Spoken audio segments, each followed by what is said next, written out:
What's your preferred apocalypse? Don't worry, you're at the right talk. This is the one where I tell you about why loneliness is about more than being alone. However, it just so happens you can understand both loneliness and how to act to prevent loneliness during the apocalypse.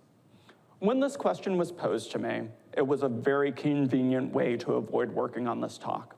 I'd spent 2 hours trying to think of how to start this conversation and quietly muttering under my breath about how Brené Brown had stolen my thunder a decade ago. I stopped by my lab where some of my students promptly asked me how I wanted the world to end. And I almost immediately thought of the Twilight Zone episode, Time Enough at Last. In Time Enough at Last, Henry Bemis, a man constantly in trouble for reading, survives a nuclear war. Initially distraught at the idea of being alone on an empty world, he soon finds a public library that's mostly intact and is ecstatic to spend the rest of his life reading, only to have those dreams literally shattered when his glasses fall off and break, leaving him almost completely blind. The story of Henry Bemis helps us understand much of what we know about loneliness. It's more than just being alone. Feelings of loneliness show up when there's a discrepancy between someone's actual and desired levels of social connection. When we're content being alone, we typically don't feel lonely. However, when we start craving some sort of social connection, those feelings arise. Our definition of loneliness highlights two key components of it. The first is there has to be a content or a contact level of social connection. The second is that there's a qualitative component to loneliness, how you actually interact with people when you're spending time with them. Most people think of being lonely as when no one's around, but the story's much more complex than that. Like Henry Bemis, most people or some people might be perfectly content with limited social contact given the availability of other things to do. And as such, you can be completely alone and not feel lonely at all for long periods of time if you're Henry Bemis, but others of us require much more contact than that, even if it's just sending a text message. So what's more tragic than the individuals that experience loneliness by being alone are those who are lonely despite being surrounded by other people.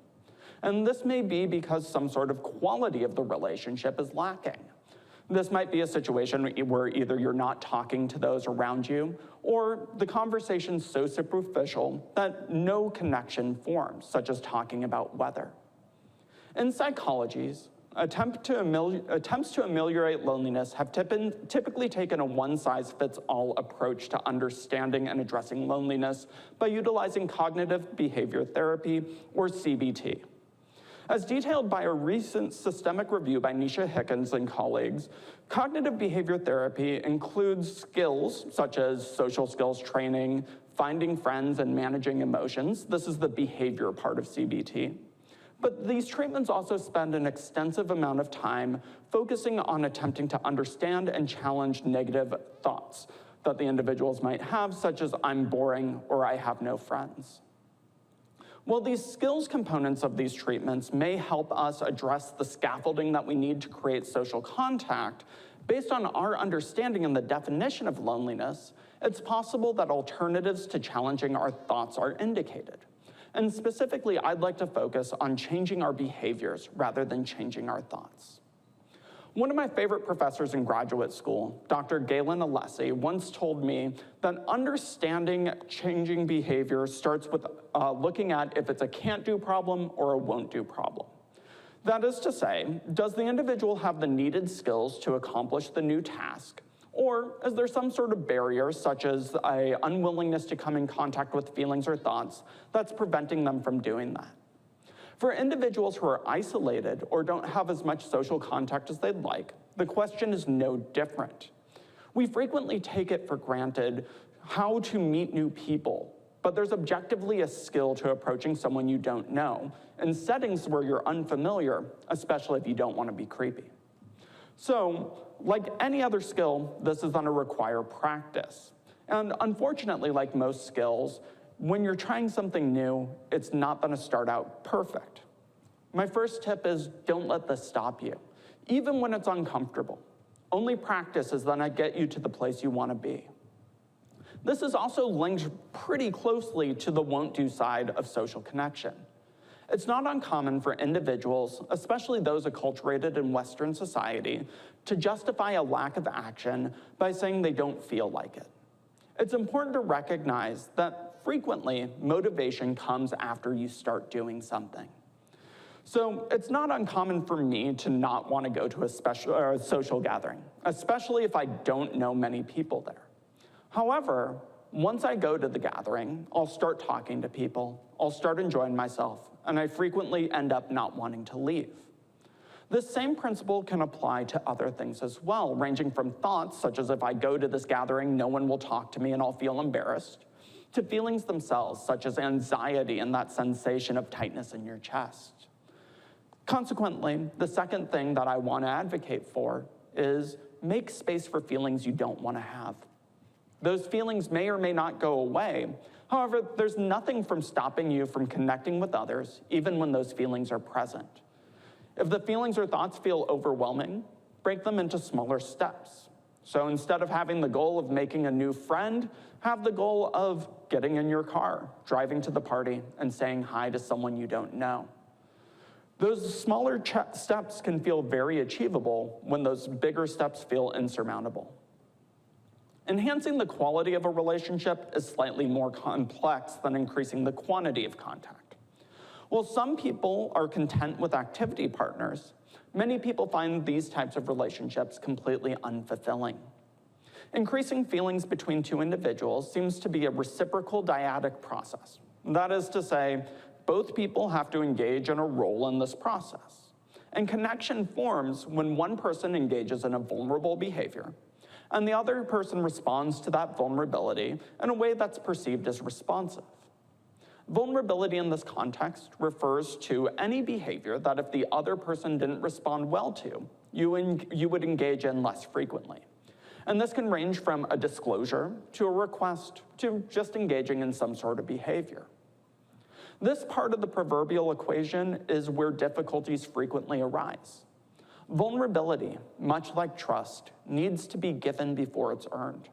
You never know how another person will respond, and there's a real potential to be hurt. We also need to understand that not all vulnerability is a good thing.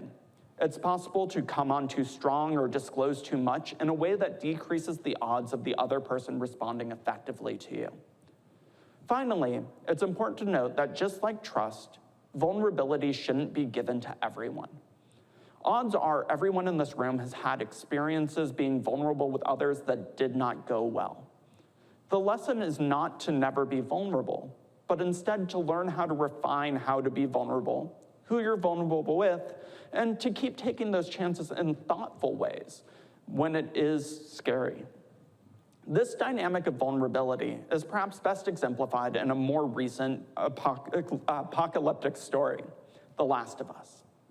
The Last of Us takes place in a world that's been overtaken by fungus that turns people into what you might call zombies. However, the story is not about surviving the zombie apocalypse. The story is about two people, Joel and Ellie. Like most people in The Last of Us, Joel and Ellie have both experienced loss and trauma. Joel's a man in his 50s who's tasked with keeping Ellie, a young woman, safe as they travel across the country. And to say the relationship starts out rocky is an understatement. Joel won't engage with Ellie. He won't share anything personal whatsoever. And Ellie is doing everything she can to annoy Joel. They argue, they boss each other around, and they constantly ignore one another.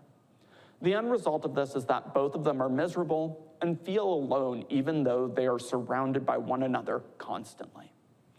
As the show goes on, they start to take physical and emotional risks with one another. They risk their lives to save one another. They start to share their life stories of love and loss, and they share their fears about caring for one another, recognizing that it's only by caring about someone that you can lose a meaningful relationship. And in doing so, the relationship thrives.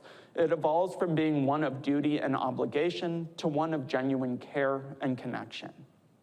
In one particularly evocative scene, Joel, who's a traditionally masculine man, think firearm-wielding, flannel-wearing, pickup-driving Texan, becomes emotional as he talks about his fear of not being able to protect Ellie. He tries to have her travel with someone who's younger, who he thinks can keep her safe. And Ellie shares that in doing so, she'd feel alone and unsafe again.